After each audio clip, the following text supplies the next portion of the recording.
Well, I don't know about you, but I had no choice but to bring a set of squishy, light organs with me this morning, filled with mostly air, those being my lungs.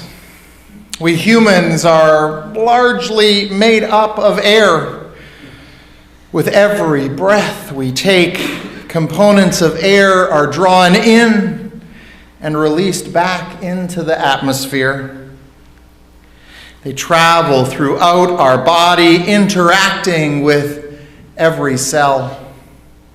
David Suzuki, a Canadian scientist, environmentalist, and popular educator, notes that air embraces us so intimately that it is hard to say where we leave off and air begins.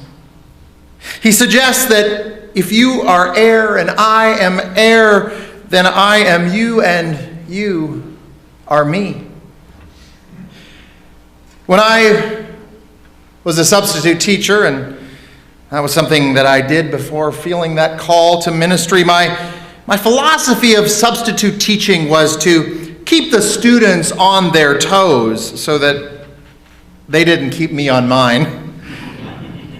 I would sometimes start the day by mounting the top of the teacher's desk and taking attendance from there, and maybe just tossing a few papers here and there just to keep everybody a little bit on edge and make them wonder, who do we have for the day? Another thing I like to do is this thought experiment with students. I learned it from astronomer Harlow Shapley, who noted that two gases, nitrogen and oxygen, make up almost all of the air around us. But it also contains some other elements, including argon. 1% of the air we breathe is made up of a gas called argon. It's an inert gas, meaning that it combines with nothing, nor does it react with anything. We breathe it in and out without absorbing it. As an inert gas, it does not undergo any chemical reaction or change inside of our lungs. It just comes in and goes out. Argon remains stable at high and low temperatures, maintaining a seemingly impossible half-life of about 1.25 billion years, give or take a few, meaning that each argon atom remains present in the atmosphere for approximately 2.5 billion years. That's about half the age of the Earth. So when you exhale, those argon atoms re-enter the air of the room to be inhaled and exhaled by others. I would say that we breathe in those argon atoms and we breathe them out. And there they carry through this room, and the argon atoms that I just breathed in, you're doing it, you're bringing in those argon atoms now. Well, by the time I was finished this story, no matter what grade, the children and adolescents would be covering their noses and their mouths. Oh no, I cannot breathe in the atoms that somebody else breathed in as well. Shapley had calculated that a single breath contains a vast number of argon atoms. He suggested about 3 times 10 to the 19th power. So that's 3 with the 19 zeros after it. I did a little research, and apparently that would be 30 quintillion. I suppose we could just call it 30 zillion, as the number is indeterminately large. Shapley noted that your next breath, this one that you're just taking in right now, contains more than 400,000 of the argon atoms that Gandhi breathed in his lifetime. Argon atoms are here from maybe the conversations at the Last Supper, or arguments of diplomats at Yalta, and from recitations of classic poets, and from the exhalations of dinosaurs and whales and saber-toothed tigers, and the list goes on. You know, you could probably create your own list of historical figures of whom you're breathing in those argon atoms right now, connecting you to the past. You know, I was thinking earlier that Natalie may be happy to know that she is most likely breathing in argon atoms that pass through the lungs of all those Unitarian and Universalist historical figures that Natalie is studying this very moment in preparation for the Ministerial Fellowship Committee. You know, she might even carry some of those argon atoms with her as she goes. Air is a matrix that joins all life together, past and future as well as present. We inhale our ancestors and exhale into the lungs of our children. Suzuki says it is a sacrament, an affirmation of our connection with all other living things, a renewal of our link with our ancestors, and a contribution to generations yet to come. The very act of breathing connects us all. And yet I today am experiencing the very breath of life that literally connects us all being taken away time after time, particularly over the past year. Are there events happening in your life that take your breath away? I can remember just a year ago being in a state of shock when attempting to reconcile the truth of the election with what I thought I knew about my adopted nation. Rabbi Sharon Brous, in a sermon that I mentioned last week, in a sermon to 300 clergy gathered in Indianapolis for the Prophetic Resistance Summit, said it in this clever way. I quote her here. She says, "Be honest with me. Am I the only one here who has suffered from executive order disorder this year? Our heads are spinning and our hearts racing. We're stuck in permanent reactive mode, suffering from a kind of whiplash brought on by the daily assault on what we know to be just and right. This has left us with an overwhelming sense not only of incredulity, but also of fragility. We worry for our loved ones, our communities, our nation." She continued to say, "Whether our foundation is shaken by a political reality or a personal one, we suffer from shortness of breath that makes it hard to hear, let alone think or process effectively. That's where many of us are today, breathless. We in this sanctuary together this morning know how much our country aches today. We have witnessed the hurricanes, floods, and fires of the past few months, signaling a treacherous future that is inevitable as long as national climate policy is shaped on denialism and a resistance to empirical fact. We see that black and brown folks across the country are criminalized, monsterized, invisibilized. We know that what was bad, mass incarceration, police violence, voter suppression, has become worse now that white nationalists feel they have direct support from the White House. We know that hardworking immigrants who came here to build a future for their families are treated like parasites, and minority communities who have been in this country from its founding are treated as outside agitators, threats to America. We witness the obsessive repeated attempts to scapegoat and marginalize Muslim Americans and a spike in anti-Semitism and hate crimes against vulnerable minority communities. We see the toxins of white supremacy, misogyny, and a deep disdain for the truth seeping into all corners of our society. We have witnessed relentless efforts to undermine health care for the most vulnerable in our nation. We are kept up at night by senseless mass shootings, by the criminal negligence of craven lawmakers who stubbornly fail to protect us from weapons of war wreaking havoc on our streets, schools, churches, concerts, and workplaces.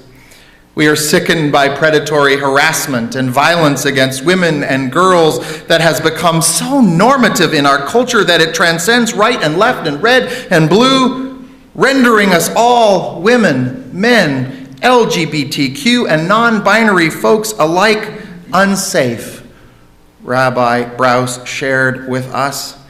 I can't help but thinking that was at least 3 weeks ago, and what she was thinking has continued week in and week out. I can't think about the power of breath that I preach to you today without considering the last words of Eric Garner. Eric Garner, who cried out 11 times, "I can't breathe," as he died at the hands of a New York City police officer who put him in a chokehold against the use of force policies of the New York Police Department. Journalist Matt Taibbi of Rolling Stone magazine, speaking about his recently published book that tells Eric Garner's story, appropriately titled "I Can't Breathe," sums up what happened on that Staten Island corner 3 summers ago.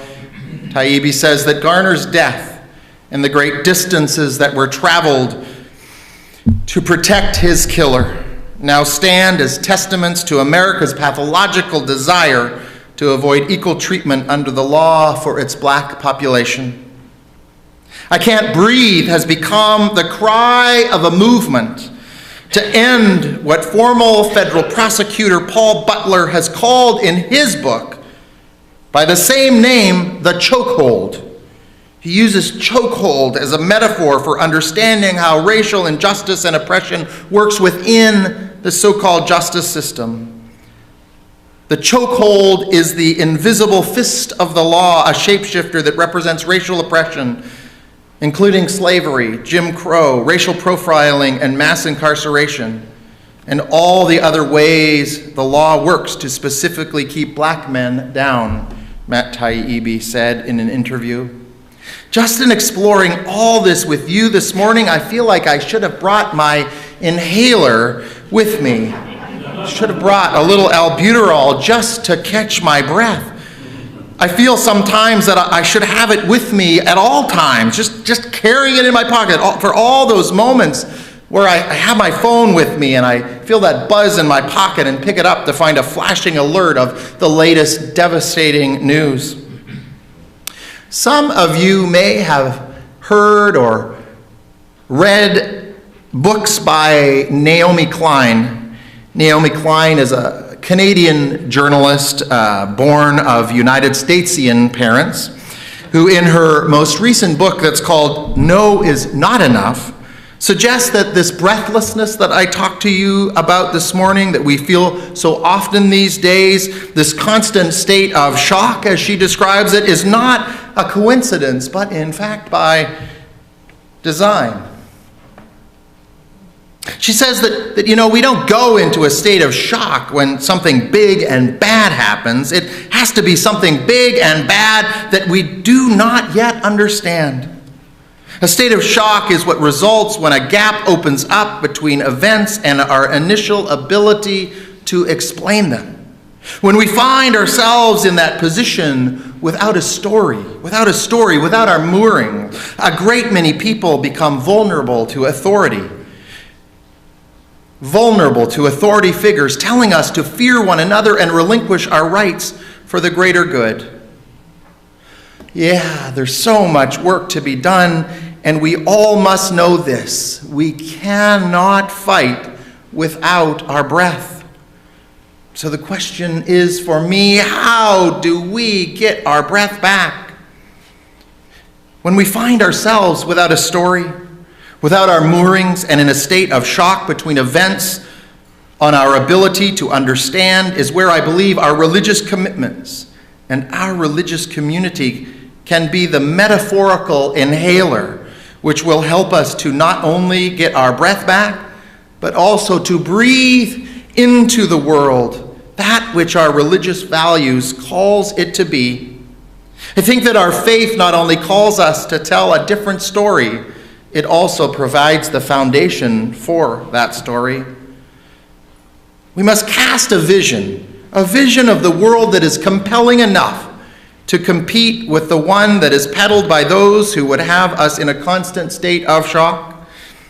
This vision or story that we tell is one that is grounded in values that call us to come together across racial, ethnic, religious, and gender divides, rather than the stories that would pull us further apart.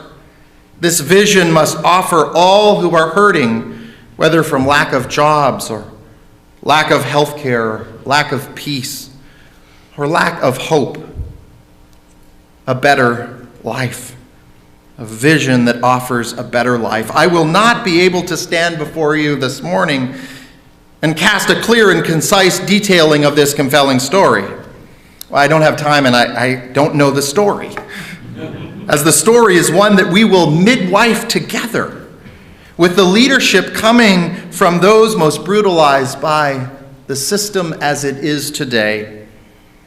I do know that our Unitarian Universalist principles and purposes, along with this congregation's mission, which we read together this morning, provides us with a beautiful starting outline for that story. This story will become all the more profound if its authors cultivate a practice of finding joy and beauty in daily living. Novelist E.B. White wrote that if the world were merely seductive, that would be easy. If it were merely challenging, that would be no problem. But I arise in the morning torn between the desire to improve or save the world and a desire to enjoy or savor the world. This makes it hard to plan the day. Well, may we do both. I want to close with the words of someone you may know, Reverend Lynn Unger, daughter of members of this congregation, Arliss and Art. She writes, "Breathe," said the wind. "How can I breathe at a time like this when the air is full of smoke, of burning tires, burning lives?" "Just breathe," the wind insisted. "Easy for you to say if the weight of injustice is not wrapped around your throat, cutting off all air. I need you to breathe. I need you to breathe. Don't tell me to be calm when there are so many reasons to be angry, so much cause for despair." "I didn't say to be calm," said the wind. "I said to breathe. We're going to need a lot of air to make the hurricane together." In speaking this poem aloud, I realize now that today's sermon should have been titled, "I Need You to Breathe," because just as our argon-infused breath is a sacrament and an affirmation of our connection with all other living things, in order for me to catch my breath, I will need you. I will need you to be part of telling the stories that call us to lift one another's spirits, stories that call us to join one another's struggles as allies and partners, stories that call us to raise holy hell together, stories that call us to make room for breath even in the most breathless moments. As we author and midwife these collective and compelling stories together, may we find beauty, joy, wakefulness, and wonder, and most importantly, know that we will need each other to breathe.